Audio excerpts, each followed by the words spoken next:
হতে পারে না। আমার রব আল্লাহ তাবারক ওয়া তাআলা এই কথা বলে তারা দাঁড়িয়েছিল। ও খাব্বাব, তাদেরকে দাঁড় করিয়ে দিয়ে তাদের মাথার উপরে করজ ধরা হয়েছিল, বলা হয়েছিল ওই দিনকে ছেড়ে দাও, ওই আল্লাহ তোমার রব নাই, বাপ দাদার দিন যেটা মেনে আসছো কাবলা আওয়ালিন, এটাই হলো তোমার রব, এটাই হলো তোমার মাবুদ, অতএব এই দিনকে তোমরা ছেড়ে দাও। খাব্বাব রে, এই কথা কেউ কর্ণপাত করে নাই। যদি তোমরা ছেড়ে দাও তাহলে এখনই তোমাকে করজ থেকে ফাড়া থেকে তোমাকে ফাঁকি দেওয়া হবে। খাব্বাব রে, এই কথা বলার পরেও তারা এক বাক্যে একটি কথা বলেছিল, আমার রব হলো আল্লাহ। ওই মানুষটাকে তারা রাগে ধৈর্য ধরে না থাকতে পেরে তাকে ফাঁদতে শুরু করে দেওয়া হয়েছিল। খাব্বাব রে, তাজা মানুষটাকে করজ দিয়ে ফেলে দ্বিখণ্ডিত করে দেওয়া হয়েছিল। এরপরও তারা আল্লাহ দিন থেকে তারা এক প্রতি জায়গা তারা ছেড়ে দেয় না। বলবেন না সুবহানাল্লাহ। খাব্বাব, আর একটা ঘটনা শোনো বাবা।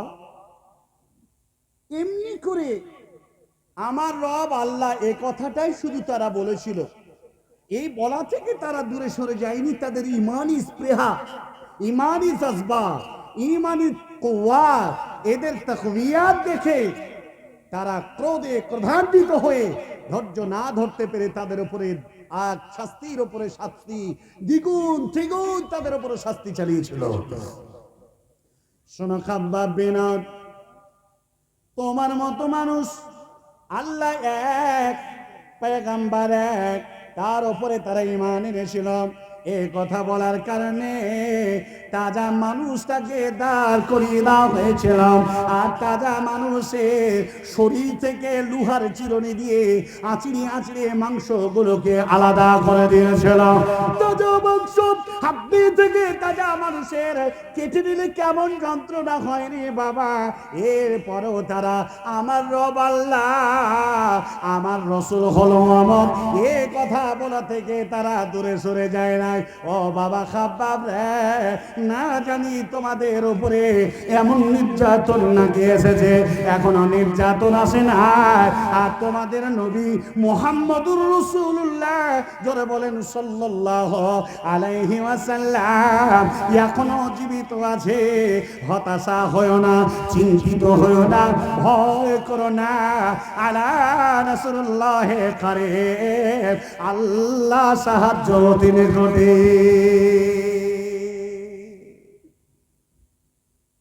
তাদের ঈমান আর আমাদের ঈমান, তাদের চেতনা আর আমাদের চেতনা। হযরত ওমর বলছেন, ভাই খুবাইব রাদিয়াল্লাহু তাআলা আনহু খাব্বাবকে বলছেন, ভাই খাব্বাব, সেই খাব্বাব, আপনি ঈমান আনতে গিয়ে আপনার কষ্ট হয় নাই? ঈমান আনতে গিয়ে আপনি পরীক্ষার মধ্যে পড়েননি? খাব্বাব রাদিয়াল্লাহু তাআলা আনহু তিনি পিঠের জামাটাকে তুলে ধরে বললেন, আমার পিঠের দিকে তাকাও। আল্লাহু আকবার। হযরত ওমর পিঠের দিকে যখন তাকালেন, দেখা গেল বড় বড় গর্ত গাবড়ি গাবড়ি হয়ে ঢুকে গেছে, গোটা পিঠটা চালুনের মতো ঝাঁঝরা হয়ে গেছে। সময় সময় বাচ্চাগুলো তাদের বাড়ি ওই গর্তের মধ্যে আঙুল ভরে দিয়ে তারা খেলাধুলা করে। কেমন করে হলো? আমি খাব্বাব বলতে আছি, আমার রব এক, আমার রব আল্লাহ ছাড়া কেউ নয়। আর আমার প্যারে হাবিব হযরতে মুহাম্মদুর রাসূলুল্লাহ সাল্লাল্লাহু আলাইহি ওয়াসাল্লাম শেষ রাসূল বলে তার উপরে আমি ঈমান এনেছিলাম। অপরাধ ছিল আমার একটি, পৃথিবীর বাতিলকে ঘৃণা করেছিলাম। আল্লাহ রাব্বুল আলামিন নবী বলেছিল, লা লা মানে নাম, যাওয়া যাবে না, সব না হয়ে গেল, শুধুমাত্র সত্য আল্লাহ প্রমাণিত হলো। যেদিন থেকে জেনে দিলাম ঈমান আল্লাহ, আমি খাব্বাব তারা সহ্য করতে পারলো না, আমার ওপরে নির্যাতন চালু করে দিল। কি নির্যাতন হলো ও আমার আজকে রাত্রে এলাকার মানুষেরা শুনে নেন। ঈমান অত সহজ নয়, ঈমান ধরে রাখা অত সহজ বস্তু নয়। বাপজিরা আবার খাব্বাব বলছেন, আমি যখন ঈমান এনেছিলাম, আল্লাহ এক বলেছিলাম, আমার মতো মানুষটার গোটা শরীরের জামা কাপড় খুলে নিয়েছিলাম। তপ্ত বালির উপরে যেমন আমরা গুলে রান্না করি, আগুনের আঙারে রান্না করি, আগুনগুলো লাল রিং হয়ে যায়। খাব্বাব রাদিয়াল্লাহু তাআলা আনহু বলছেন, আমাকে সে তপ্ত বালি তপ্ত যে বালির উপরে চাল ছেড়ে দিলে মুড়ি হয়ে যায়, এমন তপ্ত বালির উপরে আঙারগুলো রেখে দিয়ে আমার সভ্য শরীর খালি করে দিয়ে আমাকে বিবস্ত্র করে আগুনের উপরে শুইয়ে দেওয়া হয়েছিল। আমাকে বলেছিল, খাব্বাব মুহাম্মদের দিনকে তুমি ছেড়ে দাও, তোমাকে মুক্তি দিয়ে দেওয়া হবে। আমি বলেছিলাম, আল্লাহর জমিনে আমার শ্বাস প্রশ্বাস থাকতে মুহাম্মদের উপরে ঈমান আনা থেকে আমি এক পা সরে যাব না। ভাই, আমাকে যখন আঙারের উপরে শুইয়ে দেওয়া হলো, আমার বুকের উপরে বসে গেল, আমার শরীরে পা তুলে দেওয়া হলো, পাগুলোকে বেঁধে দেওয়া হলো, হাতগুলোকে বেঁধে দেওয়া হলো। আমার সে আগুন গলম যখন পড়তে পড়তে পড়তে পড়তে আমার চর্বি ভেদ করে গেল, চর্বির পানিতে ওই আগুনগুলো নিভে গেল, আর ওই পর্যন্ত গর্ত হয়ে আমার শরীরে দাঁড়িয়ে গেল। ও ভাই, এটা আমার ঈমান আনার নিশানি, এটা আমার ঈমান আনার রূপ। আতে ভাইজান, হযরতে খাব্বাব রাদিয়াল্লাহু তাআলা শেষ পর্যন্ত আল্লাহর রাস্তায় তারা প্রাণ দিয়ে আল্লাহর কাছে হাসি মুখে জান্নাত আদায় করে নিয়েছেন, আল্লাহ সন্তুষ্ট অর্জন করেছে। কেমন মুসলমান? বর্তমান ভারতবর্ষের কয়েকটি কথা বলি এই প্রসঙ্গে।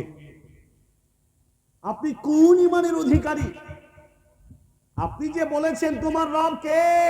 আল্লাহ।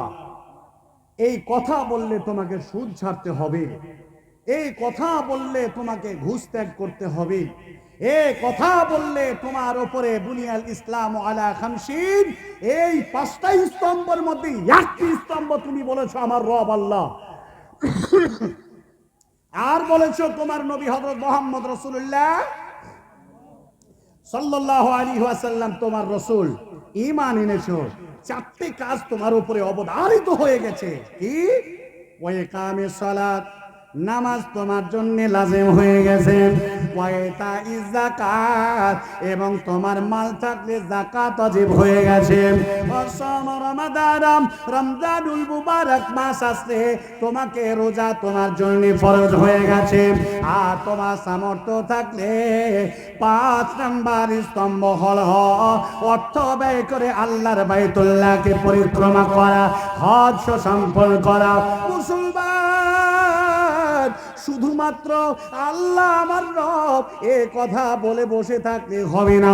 অধিকাংশ মুসলমান আমরা আমার রব আল্লাহ, তারপরেও তুমি সুদ খাও, তারপরেও তুমি ঘুষ খাও, তারপরেও তুমি নামাজ পড়ো না, তারপরেও তুমি মালের যাকাত দাও না, রমজানুল মুবারক মাসে তোমরা রোজা রাখো না, হজ সামর্থ্য রয়েছে হজ করো না। এমন সময় তুমি হজ করতে যাও যে সময় তোমার 1 মিনিটের পর তোমার কাছে যেন উহুদ পাহাড়ের মতো ভারী হয়ে যায়। বাপজানেরা, আজ এই মুসলমানদের উপরে এত নির্যাতন আসতেছে, অপেক্ষা করেন আজকে ভারতবর্ষের মাটিতে আপনার জন্য যে নীল নকশা তৈরি হয়ে গেছে। মুসলমান, আমি শুধু সাবধান করতে এসেছি, আপনি মেনে নেন, শুনে নেন, তার উপরে চলেন, আল্লাহ তাবারাক ওয়া তাআলার সন্তুষ্টি অর্জন হয়ে যাবে। ভারতবর্ষে যারা মুসলিম কোরআন ইসলাম মতবাদকে যারা মিটিয়ে দেওয়ার প্ল্যান নিয়েছে, তারা কিন্তু ছোটখাটো ট্রেন নিয়ে তারা চলেনি। 100 বছরের টার্গেটে ভারতবর্ষের ফিল্ডে তারা নেমেছে। মুহাম্মদ সাল্লাল্লাহু আলাইহি ওয়াসাল্লামের পূর্বে যত নবী এসেছিলেন, হযরতে মূসা আলাইহিস সালামকে কম কষ্ট দিয়েছে বেয়াদব মিস্টার দুরাচার ফেরাউন। মুহাম্মদ সাল্লাল্লাহু আলাইহি ওয়াসাল্লামকে আবু জাহাল, আবু লাহাব, উতবা, শাইবা, শুবা, মুগীরা প্রমুখ বেয়াদবেরা কম কষ্ট দিয়েছে। মুহাম্মদ সাল্লাল্লাহু আলাইহি ওয়াসাল্লাম চলে গেছেন, পিরিয়ড শেষ। বর্তমান সিচুয়েশন মুসলমান, তোমার উপরে আসছে স্টিম রোলার নির্যাতন, তুমি এখনো বুঝতে পারো না তোমার পিছনে, তোমার অগোচরে, তোমার পিঠ পিছে কি কারবার চলছে। ভারতবর্ষের মাটিতে 100 বছরের টার্গেটে মুসলিমকে নিধন করবে, ভারত তাকে মুসলিম নিশ্চিহ্ন করবে, এই দেশটাকে তারা নিজের নিয়ন্ত্রণে কবজা করবে। যার জন্য তারা 100 বছরের একটা টার্গেট নিয়ে একটি সংগঠন তৈরি করেছিল। সংগঠনটির নাম বলছি না। জার্মানির হিটলারের কাছে গেল, জার্মানির হিটলারকে গিয়ে বলছে, স্যার আমরা মুসলিমে 6 জন ব্যক্তি আপনার কাছে এসেছি। আপনার জার্মানির মাটিতে হিটলার, আপনি পৃথিবী খ্যাতি অর্জন করেছেন, আপনার চরম গ্রেড সম্মানের। ইহুদিকে 7 লাখ ইহুদিকে একই দিনে আপনি হত্যা করলেন, এ দেশ থেকে ইহুদিকে নিশ্চিহ্ন করলেন আপনি। ভারতবর্ষ থেকে মুসলমান আমরা মিটাতে চাই, আপনার বুদ্ধিটা আমরা শিখতে এসেছি। 100 বছরের টার্গেট নিয়ে এসেছি। তার কাছ থেকে তারা প্রশিক্ষণ নিল। ভারতবর্ষের মাটিতে নাগপুরের মোহিতপাড়াতে তারা একটা সংগঠনের একটা ব্রাঞ্চ, একটা ব্যানার দিয়ে তারা সংগঠনের নাম দিয়ে দিল। শেষ পর্যন্ত সেই থেকে নিয়ে তারা অভিযান চালিয়ে আসছে। এই ইহুদিরা, এদের টার্গেট কতটা?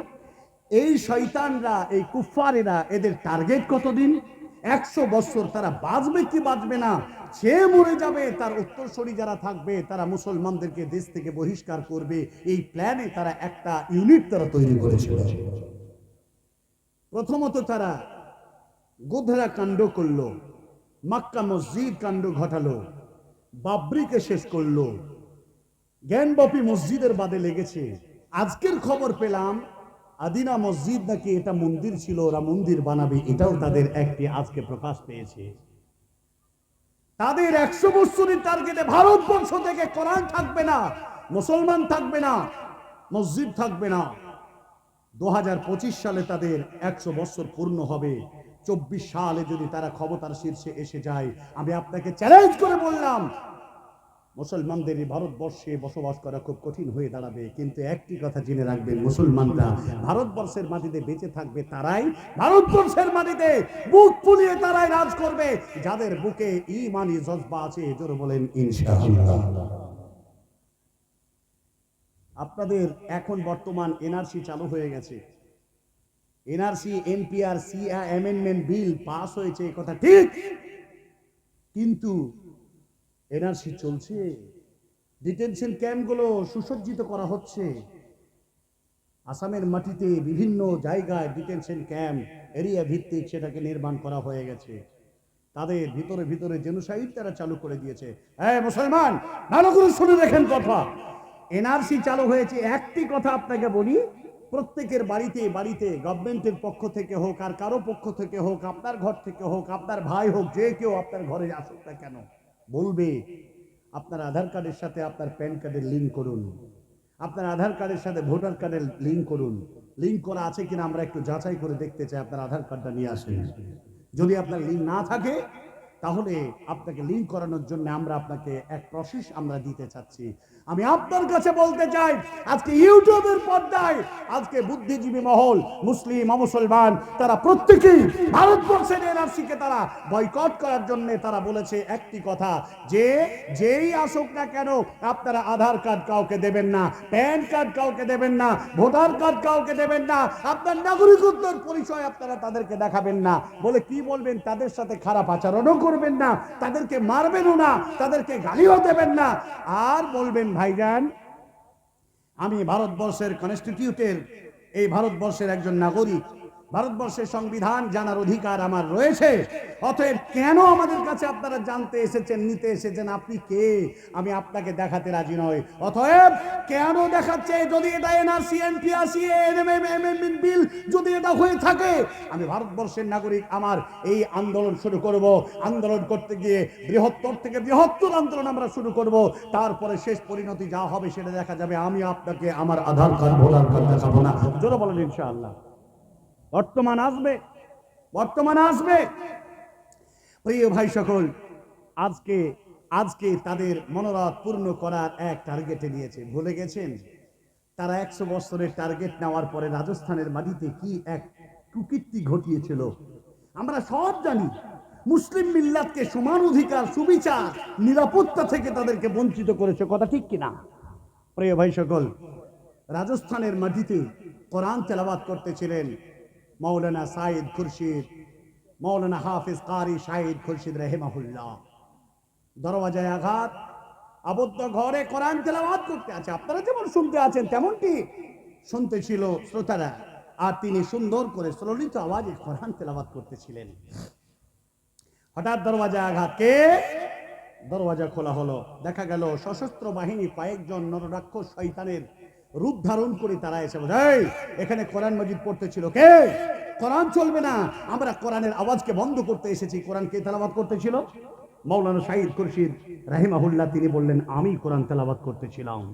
সঙ্গে সঙ্গে হঠকারিতা সৃষ্টি করলো, সেখানে শ্রোতাদেরকে আঘাত করলো। আঘাত করে শ্রোতারা ভাগড়িয়ে জান দিয়ে পালিয়ে গেল। মৌলানা সাইদকে তারা গ্রেপ্তার করলো।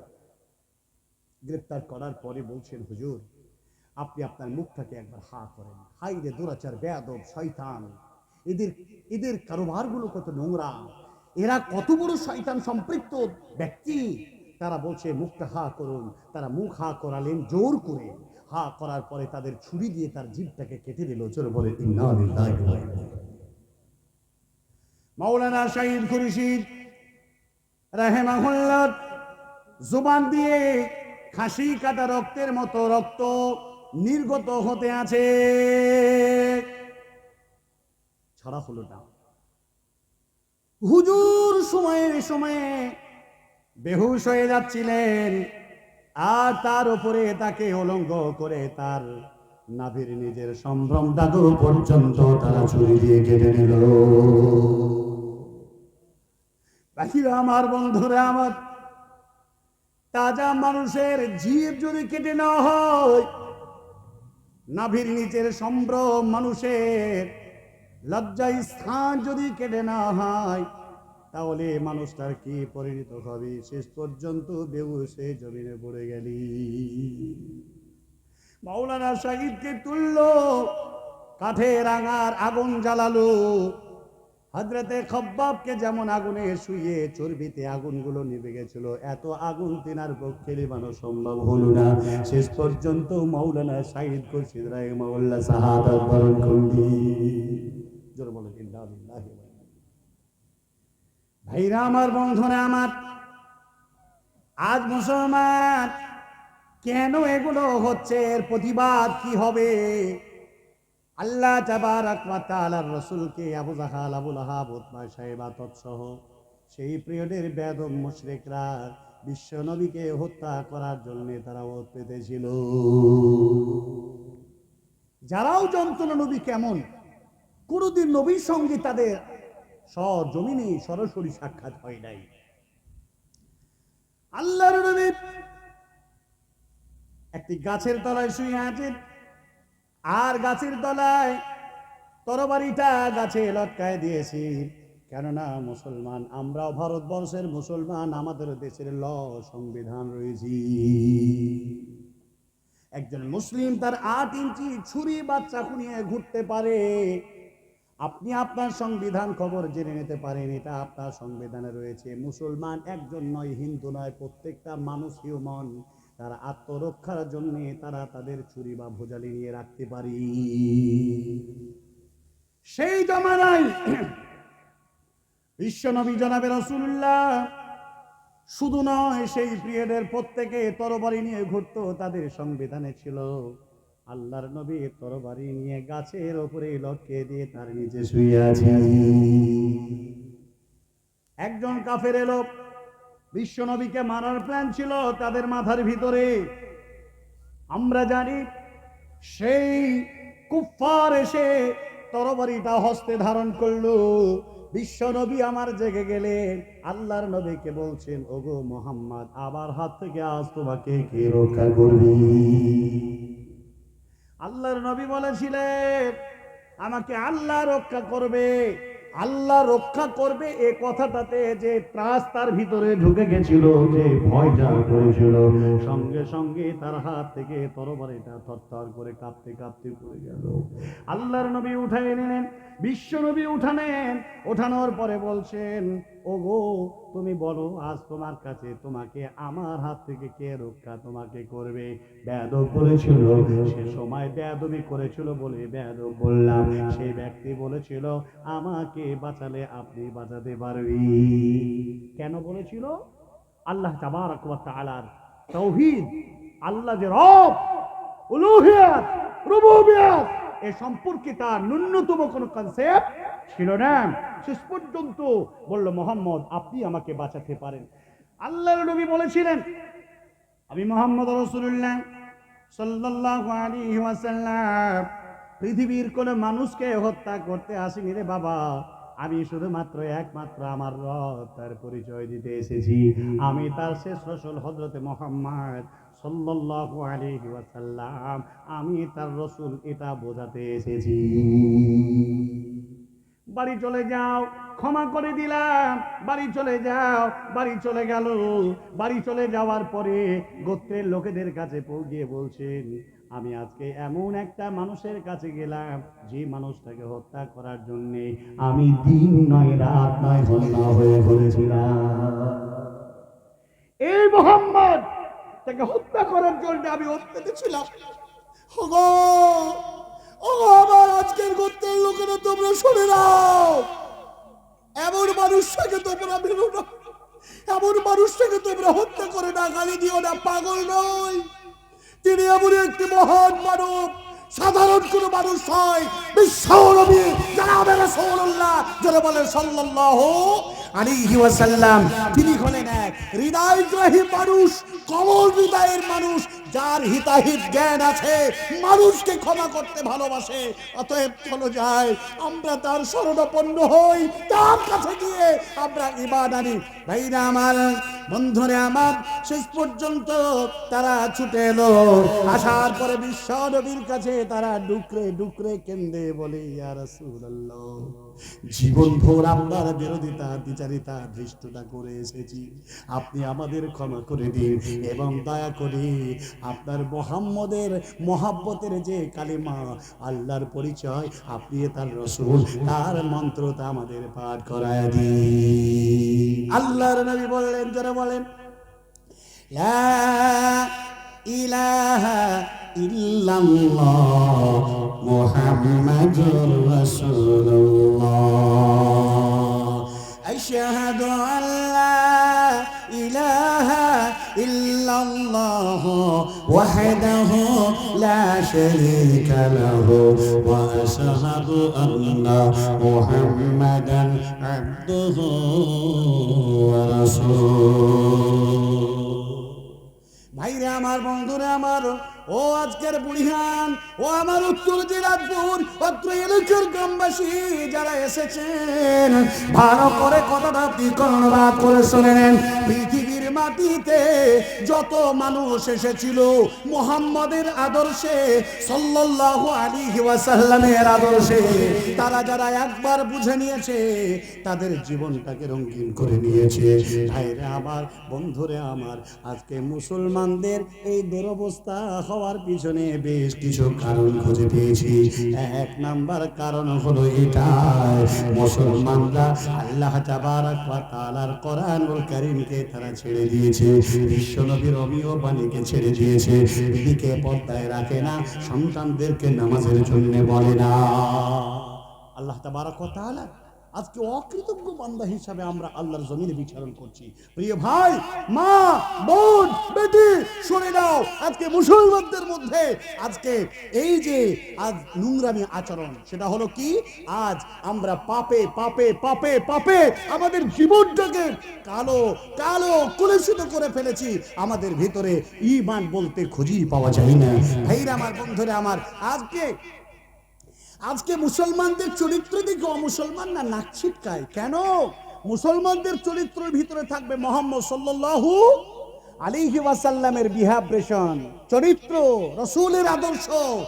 অমুসলমানরা লজ্জায় তারা ইসলামের দিকে দাখিল হবে, অন্যথায় একজন মুসলমানকে তারা সেলুট জানাবে। ভাইজান, বলছিলাম উঠে যাবেন, তার আগে কিছু কথা বলে দিয়ে আপনাকে ফিরে আসেন। আজকে মুসলমান, আমাদের মধ্যে বিভাজন, আমাদের মধ্যে কন্দল, আমাদের মধ্যে কলহ, আমাদের মধ্যে সংহতি নষ্ট হওয়ার অনেক রকম কারণ আমরা খুঁজে পেয়ে গেছি।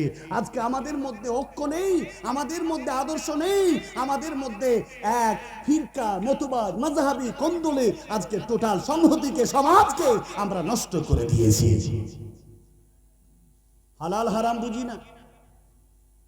পৃথিবীর মধ্যে মানুষ সম্মানিত মানুষকে, তোমার ভিতরে যদি দিনের জ্ঞান না থাকে, তোমার ভিতরে যদি দিনের বোঝ না থাকে, কশিন কালেও তুমি চেষ্টা করে আল্লাহ তাবারক ওয়া তাআলাকে তুমি সন্তুষ্ট করতে পারবে না। হাদিসের তরজমাটা বলি।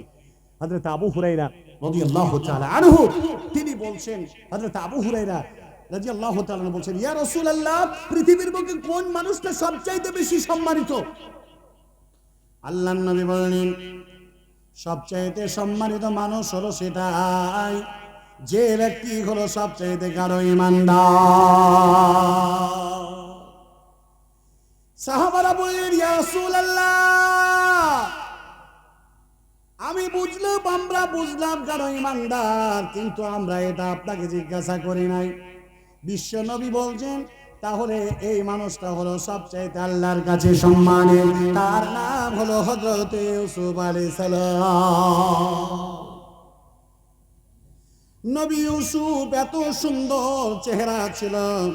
নবী ইউসুফ, তার বাপ ছিল নবী ইয়াকুব আলাইহিস সালাম। ইয়াকুব আলাইহিস সালামের বাপ ছিল নবী, তার বাপের বাপ মানে তার দাদা ছিল নবী, তার দাদা মানে তার দাদাও ছিল নবী, তার দাদার বাপ হযরত ইব্রাহিম আলাইহিস সালাম, তিনিও ছিলেন আল্লাহর নবী। অতএব ফ্যাক্টরি থেকে তাকে বের করা হয়েছে, চুনাও করা হয়েছে, যার নাম হলো হযরত ইউসুফ আলাইহিস সালাম। সাহাবারা বললেন, ফাকালু লাইসা নাসালুকা হাদা ইয়া রাসূলুল্লাহ, ও আল্লাহর নবী, এটা আপনাকে আমরা জিজ্ঞাসা করি না ইয়া রাসূলুল্লাহ। বিশ্ব নবী বুঝে নিয়েছেন তারা কি জানতে চাইছে। ও মুসলমান, আল্লাহর নবী বলছেন, তাহলে তোমরা আমাকে সেই ব্যক্তির কথা জিজ্ঞাসা করো, ফাম্মা দীনিল্লাহ আতাসালুনি খায়রুহুম ফিল জাহিলিয়াতি ওয়া খায়রুহুম ফিল ইসলাম ইফাকাহু। আল্লাহর নবী বললেন, সেই লোকটি হলো সবচেয়ে উত্তম যে লোকটি ইসলাম সংবিধান পাস হওয়ার পরেও, ইসলাম স্বাধীন হওয়ার আগেও জাহালাতের জামানায় যে লোকটি ছিল উত্তম, স্বাধীন হওয়ার পরেও যে লোকটি উত্তম। কিন্তু বাবা, জেনে রাখো, যদি তার ভিতরে দ্বীনের জ্ঞান থাকে, দ্বীনের বোঝ থাকে, সেই লোকটি হলো একমাত্র উত্তম। তার মানে বোঝা গেল, একজন মূর্খ লোক কখনো আল্লাহর সন্তুষ্টি অর্জন করতে পারবে না। কেননা শিক্ষিতরাই পারবে আল্লাহ সন্তুষ্টি অর্জন করতে।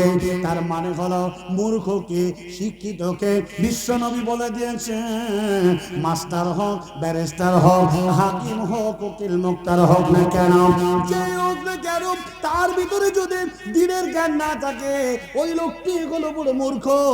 আর যদি তার ভিতরে অয়ের বলতে কয়ের জ্ঞান না থাকে, তাহলে সে লোকটি যদি দ্বীনের জ্ঞান না থাকে, দ্বীনের জ্ঞান থাকে, লোকটি উত্তম। কি নাম? নাম সেন্টু শেখ। এটা মাদ্রাসা জালসা নাকি? আমি তো এখন আসি নাই। মাদ্রাসা জালসা কত টাকা দিয়েছেন? 10। হ্যাঁ, 5,000 5,000 করে ওরা মা বিটিতে দুই বহিনে, মানে আল্লাহু আকবার, মায়ের জন্য দুই বোনে মিলে 5,5,10,000 টাকা, জোরে বলেন আলহামদুলিল্লাহ। এ দেখেন, এটা হলো আল্লাহর সন্তুষ্টি অর্জনের একটা অংশ। সুবহানাল্লাহ। জি, আল্লাহু আকবার। গত শুক্রবারে চলে গেছে, জানে না কি হাল আছে, কবর গাড়ায় পড়ে আছে। আচ্ছা, আসলো যখন, তখন এই ব্যাপারে কয়েকটি কথা বলি প্রিয় ভাইরা। আমি বলতেছি অনেক কথা আপনার সামনে বলবো। এখন প্রসঙ্গক্রমে যখন টাকাটা এসেই গেল, আর এ মাদ্রাসা যেখান থেকে দিনের জ্ঞান শেখা যায়, দিনের বোঝ পাওয়া যায়, দিন যেখান থেকে মানুষের কাছে কাছে পৌঁছায়, সেই দ্বারে তার মায়ের জন্য দুই বোনে মিলে 5,5,10,000 টাকা দান করলেন, জোরে বলেন আলহামদুলিল্লাহ। একটা বাচ্চা ছেলে কত 200 টাকা দিয়েছে একটা ছেলে, আল্লাহ তার দানকে কবুল করে নাও। এই দুই বোনের জন্য হৃদয় থেকে দোয়া করি। আমি দানের প্রসঙ্গ নিয়ে আসতাম, তো যাই হোক, আমি এখন আপনার কাছে এই প্রসঙ্গ নিয়ে কয়েকটি কথা বলতে চাই। কেউ উঠে যাবেন না, এই আদায়ের পরে আমরা সবাই চলে যাব। আমার পরে আর কোনো বক্তা মনে হয় সম্ভবত নেই, নাকি সেখানে? হ্যাঁ, এটা পায়ের পাতা কার হারিয়ে গেছে, আপনি আপনার পরিচয় দিয়ে এটা নিয়ে যাবেন, স্টেজে জমা থাকলো। আমরা একটু তার জন্য দোয়া করি। বিশ্ব নবী যেভাবে দোয়া করেছেন, এইভাবে দোয়া করে উঠে যাবেন না। আপনাকে টাকা চাইছি, টাকা চাইবো বলে ভয়ে যাচ্ছেন নাকি? হ্যাঁ হ্যাঁ, একটু দোয়া করে দিন। আমরা এই দুই বোনের জন্য, জননী মায়ের জন্য উদ্দেশ্যে যে দান করেছে তার জন্য দোয়া, একটু দোয়া করুন। আল্লাহুম্মা সাল্লি আলাইহি, আল্লাহুম্মা বারিক আলাইহি, আল্লাহুম্মা আনসুর মান নাসারা দীন মুহাম্মাদিন সাল্লাল্লাহু আলাইহি ওয়াসাল্লাম। রব্বুল আলামিন, তোমার দরবারে জননী মা কয়েকদিন হলো পার্থিব জগৎ ত্যাগ করে সন্তানগুলোকে অসহায়ের মতো রেখে চলে গেছে। বিধির বিধান আল্লাহ তাবারাক ওয়া তাআলা তাকদীরে লিখে রেখেছিল, মা চলে যাবে একদিন, ছেলে চলে যাবে, আমিও চলে যাব। আল্লাহ গো, তার মাঝ থেকে জননী মা তাদের চলে গেছে আল্লাহ, সেই জন্য তারা দুই বোনে মিলে 5,5,10,000 টাকা দান করেছে। বাবা বাবা গো, তাদের দানকে তুমি কবুল করে নাও। কি করে করিব দোয়া, কিসে রাজি হও, সেই দোয়া মোর তরে বাতাইয়া দাও। আল্লাহুম্মা, ওগো আল্লাহ, আপে বারাবল ক্ষমা করে দাও খোদা জীবনের ফল। রব্বানা তাকাব্বাল মিন্না ইন্নাকা আনতাস সামিউল আলিম ওয়া তুব আলাইনা ইন্নাকা আনতাত তাওয়াবুর রহিম। আমিন আমিন সুম্মা আমিন। আমার একটা স্বপ্ন পূর্ণ করো, আমার একটা স্বপ্ন পূর্ণ করো, ওগো দয়াময়। তোমার পথে চলতে গিয়ে মরণ যেন হয় আমার, তোমারে বায়ান করতে গিয়ে না পায় যেন ভয়। আমার একটা স্বপ্ন পূর্ণ করো, আমার একটা স্বপ্ন পূর্ণ করো, ওগো দয়াময়। তোমার পথে চলতে গিয়ে মরণ যেন হয় আমার, তোমারে বায়ান গাইতে গিয়ে না পাই যেন ভয়। মাশাআল্লাহ।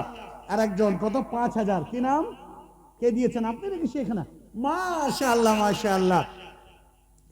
আল্লাহর ওয়াস্তে যিনারা এই প্রোগ্রামকে যারা পরিচালনা করছেন মাদ্রাসার উদ্দেশ্যে, তিনি 5,000 টাকা দিলেন, জোরে বলেন আলহামদুলিল্লাহ। আল্লাহুম্মা, তাহলে তো আর 5,000 লাগবে। হাজি, আমি তো ভাবছি মাদ্রাসার কেউ না, উনি শুনতে এসেছেন, দায়িত্ব দিয়েছেন।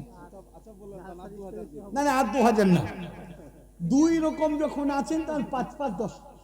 হ্যাঁ, সিনিয়র মাদ্রাসা, ওরে সুবহানাল্লাহ, সরকারি অথরিটির কথা কয়, আল্লাহু আকবার।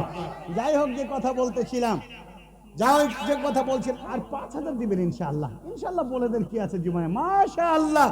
ওনার নাম শেখ আনিসুর রহমান সাহেব। মাশাআল্লাহ, হাইয়াকাল্লাহ ওয়াইয়াকুম, জাযাকুমুল্লাহ খাইর, বারাকাল্লাহ ফিক, আল্লাহু আ'লাম বিস-সাওয়াব ফি হায়াতি হাসানা মিজানা ফিক। মেম্বার সাহেব কই, এই কোন মেম্বার? এই দেশের মেম্বার, এই বুথের মেম্বার তো। এরে সুবহানাল্লাহ।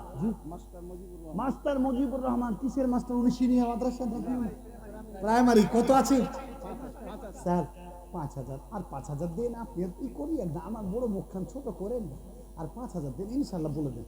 হ্যাঁ 3,000, 3,000 মানে 8,000। শেখ শোনেন স্যার, শোনেন, আমি মুসাফির, আমি পবিত্র কাবা শরীফে আল্লাহ বছরে 4 বার 5 বার নিয়ে যাই, আপনার জন্য খাস করে স্মরণে আসলে দোয়া করবো, আপনি আর 5,000 দেন, 10,000 করে দিন ইনশাআল্লাহ। মাশাআল্লাহ, আলহামদুলিল্লাহ, 10,000 টাকা আমার প্রাইমারি একজন মাস্টার সাহেব, আর তার সাথে ওই মেম্বার সাহেব, বুথের ভোট সব আপনার। জি বলেন, আমি দোয়া করে দিচ্ছি, আপনি ইনশাআল্লাহ জনকল্যাণমূলক কাজ করেন। কত আছে? 1,000 নয়, আপনি 9,000 পরে দিবেন। 10,000-এর গল্প এখানে চলছে যেহেতু, ইনশাল্লাহ বলে দেন আল্লাহর ওয়াস্তে। আমি আপনাদের বয়ান আরো কিছু করব, আপনারা একটু ধৈর্য ধরেন। জি ইনশাল্লাহ 10,000 দিয়ে দেন আল্লাহর ওয়াস্তে। জি 5,000। আচ্ছা কেমন কথা হলো মেম্বার সাহেব, জোড়হাত যদি করি, আপনাকে যদি আমার আপন ভাই বলে নিই, আপনি দেবেন না ইনশাল্লাহ? হ্যাঁ অবস্থা সেরকম। ভোট হলে কি সেখান থেকে সরিয়ে দেবে নাকি? তো 5,000 টাকা এটাই ওনার জন্য ঠিক আছে নাকি? আপনারা যখন সবাই বলছেন আলহামদুলিল্লাহ আলহামদুলিল্লাহ, তাহলে তিনি 1,000 দিয়ে আরো 4,000 বেশি করলেন। মাশাআল্লাহ, হাইয়া কাল্লাহ, আলহামদুলিল্লাহ আলহামদুলিল্লাহ। তিনি দিয়েছেন 5,000 টাকা, 2 মাস্টারে দিয়েছেন 10-10 পিস, উনি দিলেন 5। আচ্ছা আর কেউ আছেন এই জালসার সেক্রেটারি? হ্যাঁ আল্লাহু আকবার, কত আছে? কত আছে এটা? 5,000। মাদ্রাসার কেশিয়ার, সেক্রেটারি মানে মাদ্রাসার খুঁটিয়ে, কি ওনার নাম? মৌলানা সাহেব তো, আবুল কালাম সাহেব মাদ্রাসা। ওরে আল্লাহ, আবু তালহা, হযরত আবু তালহা রাদিয়াল্লাহু তাআলা যে সবচাইতে বড় খেজুরের বাইরাহা বাগান, তা দিয়ে দিয়েছিলেন। 5,000 টাকা দিয়ে মাদ্রাসা চলবে ইনশাআল্লাহ। 10 কলেজা পর্যন্ত দিতে হবে, দরকার হলে জীবন দিতে হবে। বলেন 10,000 ইনশাআল্লাহ। মাদ্রাসার সামনে বড় বড় পুকুর। সুবহানাল্লাহ। আচ্ছা এত কথা বলবো না, আর 5 অ্যাড করে দেন, যে ইনশাআল্লাহ 10 করে দেন। মাশাআল্লাহ ইনশাআল্লাহ, ঠিক আছে না? জি জি, আরে সুবহানাল্লাহ, যতক্ষণ হ্যাঁ না বলছে ততক্ষণ আমার জীবনটা এরকম করছে, বুঝেন কি না? যাই হোক আলহামদুলিল্লাহ। আর কে আছে মাদ্রাসার কেশিয়ার? কে গো কেশিয়ার আছে না? মাইনুল হক সাহেব আসেন না? আচ্ছা সভাপতি? ও স্যার আপনি দিয়েছেন সভাপতি উনি। এই মাদ্রাসা আলহামদুলিল্লাহ, এই যে বুড়িহান জনাব মেমোরিয়াল মাদ্রাসার উন্নতি কল্পে 21তম আজিমুসান জালসা, আপনারা এই রাত 2টা পর্যন্ত, এই কি বলছে দুপুর 2টা থেকে শ্রোতাদের ধৈর্য, তার মানে এখন অলরেডি 12টা পার হয়ে গেল, 12টা 5। এখানে কিছু কই ডাক্তার সাহেব আছেন নাকি? প্রিয় ভাই ডাক্তার সাহেব, একজন আল্লাহর বান্দা, আল্লাহর ডাক্তার, প্রাণ উজাড় করে আপনি বলুন যে এই আল্লাহর রাস্তায় একটু আমি দিয়ে দিলাম। কি সরকারি ডাক্তার না কক ডাক্তার না এমবিবিএস ডাক্তার? কক ডাক্তার, কিন্তু ওরে সুবহানাল্লাহ, এমবিবিএস বলছে যে ফিজ বাড়াবো না, যদি বাড়ায় তো রোগী কমে যেতে পারে, কিন্তু কক ডাক্তার বলছে তো আই কেন রে, তোকে গলা পিষে আমি যা দাম আছে তাই তুলে নেবো। মাশাআল্লাহ মাশাআল্লাহ। স্যার ছোট বকে বড় কথা মনে কিছু করবেন না, ইনশাল্লাহ করে দেন ইনশাল্লাহ। কত করেছে? হ্যাঁ স্যার খামসা আলফিন, মানে 5,000 চেয়েছি, বেশি না স্যার। স্যার ইনশাল্লাহ বলেন, আল্লাহ দিবে, আল্লাহ আপনাকে দিবে। এখন সবাই ওনার জন্য দোয়া করব, ওষুধ প্রচুর বিক্রি হবে ইনশাল্লাহ। একটু দিল থেকে ছোট ভাইটাকে আল্লাহর জন্য সন্তুষ্ট করেন ইনশাল্লাহ। বলে দেন 5,000 দেন না, জীবনে কি আছে? দেন, ঝুঁকি দিয়ে দেন, জীবনে কি আছে? জি ইনশাল্লাহ ইনশাল্লাহ। আল্লাহু আকবার, লিল্লাহি তাকবীর, নারায়ে তাকবীর। আল্লাহ তাবারক ওয়া তাআলার ওয়াস্তে আল্লাহর বান্দা এখনো এই বুড়িহানের মাটিতে জিন্দা আছে, ইনশাআল্লাহ তারা দেবে। মাশাআল্লাহ। আমি শুধুমাত্র আপনি যে মুসলিম মুসলিম মুসলিম চিরনবীর মরণকে করে না ভয়। এই মুসলমানরা এক সাহসিকতার পরিচয় দিয়ে আল্লাহর জমিনে তারা দ্বীন ইসলামকে তারা সুপ্রতিষ্ঠিত করার জন্য তারা এই জমিনে তারা জিন্দা হয়ে থাকে, এই জমিন থেকে তারা মৃত্যুবরণ করে। 5,000 টাকা দিলেন আমার ডাক্তার সাহেব। আচ্ছা আর কেউ আছেন একটু তাড়াতাড়ি কথা বলে? এটা কে আছে?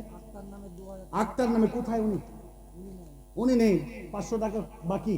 2000 টাকা নগদ নেই, তাকে কি বলবো? প্রিয় ভাই সকল, আপনারা যারা বসে আছেন, একটা হাদিস আপনার সামনে শোনাই। এই হাদিসটা শোনার পরে আপনি কি বলবেন আমি জানি না। অনেকগুলো হাদিস আমার ব্রেনে গিজ গিজ গিজ গিজ করছে, একটা হাদিস আপনাকে আমি বলতে চাই। রাসূল সাল্লাল্লাহু আলাইহি ওয়াসাল্লাম যখন মক্কা থেকে কাফের আবু জাহাল আবু লাহাবদের অত্যাচারে অতিষ্ঠ হয়ে পালিয়ে গেলেন, হযরতে আলীকে বিছানায় শুইয়ে দিলেন, আল্লাহর নবী চলে গেলেন। বিশ্ব নবীকে যারা ভালোবাসতো, আপনি কেমন ভালোবাসেন এটা আমি জানি না বন্ধুরে। মা বেটি আমার আল্লাহর নবীকে তারা ভালোবাসত। আল্লাহর নবীকে বলতো, ইয়া রাসূলুল্লাহ জালানি আল্লাহু ফিদাক, ইয়া রাসূলুল্লাহ আমার জীবনটাকে আপনার কাছে আমি কুরবান করে দিলাম। বিশ্ব নবীকে এত মহব্বত করত সাহাবারা, বিশ্ব নবীর জন্য তারা ঢাল হয়ে দাঁড়িয়ে যেত। বিশ্ব নবী চলে গেলেন মক্কা থেকে কাঁদতে কাঁদতে। আল্লাহর নবী বলছেন, হায়রে কাবা ছাড়লাম তোরে দুশমনেরই যন্ত্রণায়, আল্লাহ চাইতো আসবো পীরে ইসলাম যদি জিন্দা হয়। ওঠো না বে মক্কা ছাড়ে যাও গো সোনার মদিনায়, দুশমনেরা যুক্তি করে তোমার জীবন মারতে যায়। এই রজনী মক্কা ছেড়ে মদিনার পথে রওনা। আল্লাহ যদি চাই গো ক্ষমতায় ইসলাম যদি জিন্দা হয়। বিশ্ব নবী আমার চলে গেলেন, সঙ্গে সাহাবারা গেলে হিজরত করে নিলেন।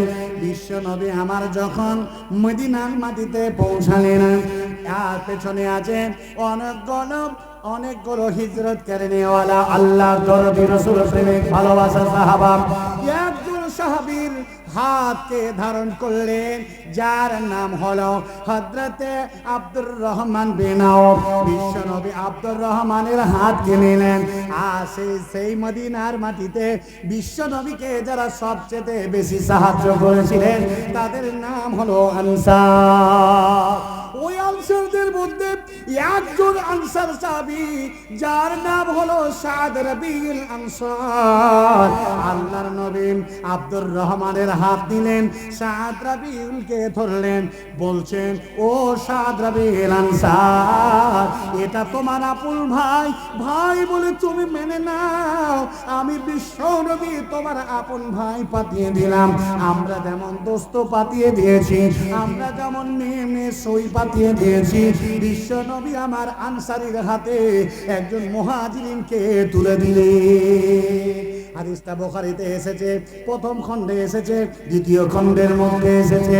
আল্লাহর নবী বলছেন, লাম্মা কাদিমুল মদিনাতা আখা রাসূলুল্লাহি সাল্লাল্লাহু আলাইহি ওয়াসাল্লাম বাইনা আব্দুর রহমান বিন আওফ ওয়া সা'দ বিন রাবিউল আনসার ফাকালা লি আব্দুর রহমান ফাকসুরুল আনসার মালাত।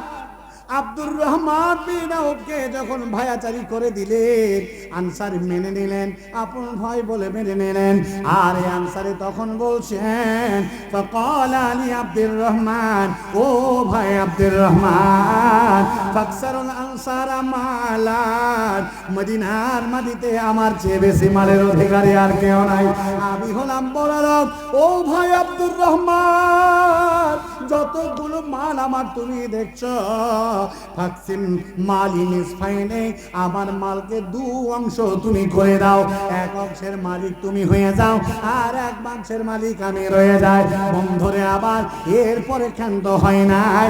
বিশ্ব নবীর সেই আনসারী সাহাবা আব্দুর রহমান বিন আওফকে বলছেন, ভাইজান ওয়ালি ইমরাতান, আমার দুটো গিন্নি আছেন, আমার দুটো বউ আছেন, কোনটা আমার পছন্দের এটা প্রাধান্য নয়। ভাই আব্দুর রহমান রে, আমি তোমার সামনে দাঁড় করিয়ে দিলাম। হুজুর আজব হুমায়ুন, যেটা তোমার পছন্দ হবে সেটা তুমি বলে দাও। সামনে হাদি, আমার কাছে তার নাম বলে দাও। যখন তার নাম বলে দেবে সঙ্গে সঙ্গে ফাউতাল্লিকুহা, আমি তাকে তালাক দিয়ে দেব। ফাইদান কাদাত ইদ্দাতুহা, যখন ইদ্দত পরিপূর্ণ হবে, ভাই আব্দুর রহমান ফাতাজাওয়াজুহা, ভাইজান তাকে তুমি বিবাহ করে নেবে। এই বুড়িয়ান এলাকার মানুষেরা, আল্লাহ রসুল বলেছেন এটা তোমার ভাই, সম্পত্তি দিয়ে দিলেন কেউ না। দুটো বিবি আছে, একটাকে তালাক দেবে পছন্দ হলে, নিজের জন্য একটা মাহবুব বলে রাখেন নাই। যেটা পছন্দ সেটা তোমার। প্রিয় ভাই সকল, আজকে আল্লাহর রসুলকে সন্তুষ্ট করার জন্য, আল্লাহকে খুশি করার জন্য তাদের সব কুরবানি করে দিয়েছে। প্রিয় ভাই, যতগুলো লোক বসে আছেন, একটা করে 1000 টাকা জীবনের মুখে ঝুঁকি নিয়ে এই মাদ্রাসাকে যদি আপনি দান করে দেন, আমার মনে হয় আপনি কামিয়াবের জায়গায় পৌঁছাবেন। আসেন, যতগুলো ব্যক্তি আছেন সামর্থ্য অনুযায়ী 1000 টাকা দিতে পারবেন। যদি 1000 টাকা যারা দিতে পারবেন না, সত্যি তার সামর্থ্য নয়, হৃদয়ে হাত দিয়ে আফসোস করে আল্লাহকে বলেন, থাকলে দিতাম, 500টি টাকা দিয়ে গেলাম। আসেন, 500 আর 1000 প্রত্যেকটা ব্যক্তি এখানে যারা আছেন দেবেন। আমি হৃদয় থেকে আপনার জন্য দোয়া রাখবো। তানভীর আলম সাহেব আমার প্রিয়, মাশাআল্লাহ মাশাআল্লাহ, হাইয়াকাল্লাহ। আমাদের তো কাঁচা টাকার ইনকাম বলেন না, বক্তাদের যা টাকা এখন বুঝছেন না, মাশাআল্লাহ প্রচুর টাকা। তবে আলহামদুলিল্লাহ কোনো কন্ট্যাক্ট করে জোর অবস্থা করে আমার ভাইও নেয় না, আমি জানি, আমরা নিই না। দেখেন, আলেম ওলামারা দান করে না এটা নয়, তিনি এই জায়গাকে হৃদয়ে নিন্দানু ভালোবাসা দিয়ে তিনি বক্তব্য রেখে গেলেন। আমি তার বক্তব্য শুনছিলাম, আলহামদুলিল্লাহ। আল্লাহ রাব্বুল আলামিন ওয়ারাফা কুদরাকুম ওয়াজুরাকুম জাযাকুমুল্লাহ খাইর বারাকাল্লাহু ফিক ওয়াল্লাহু আ'লাম বিসওয়াব ফি হায়াতি হাসানা বিজাদাতিক মুসাফাতাক ওয়া নূর ইয়াসরুর। আমার প্রিয় ভাই, দিল থেকে তিনি দান করলেন, আলহামদুলিল্লাহ। 10,000 টাকা, জোরে বলেন আলহামদুলিল্লাহ। আল্লাহ তার ইলমকে বাড়িয়ে দাও, আল্লাহ তাকে ঈমানি হায়াত দারাজ করো। সুবহানাল্লাহ, উস্তাদ কেমন কাজ হলো, দুয়ার ঘোরায় না। আমাকে তো যে মেসেজ এসছে শেখ, আমি তো সেটাই বলেছি। এখন যদি বলে হুজুর আমরা লোককে পিড়িয়ে নি, এখন আমাদের মাঝে যদি এই কথা বলে ঘুরিয়ে না হয়, কি লজ্জা হবে রে। কি করি, আমি এখন বিপদে পড়লাম না, হুজুর বিপদে পড়লাম। হ্যাঁ, বর্তমান জামানায় আলহামদুলিল্লাহ। শেখ শেখ এ শেখ না সো ইলা, আলহামদুলিল্লাহ, ইনশাআল্লাহ ইনশাআল্লাহ।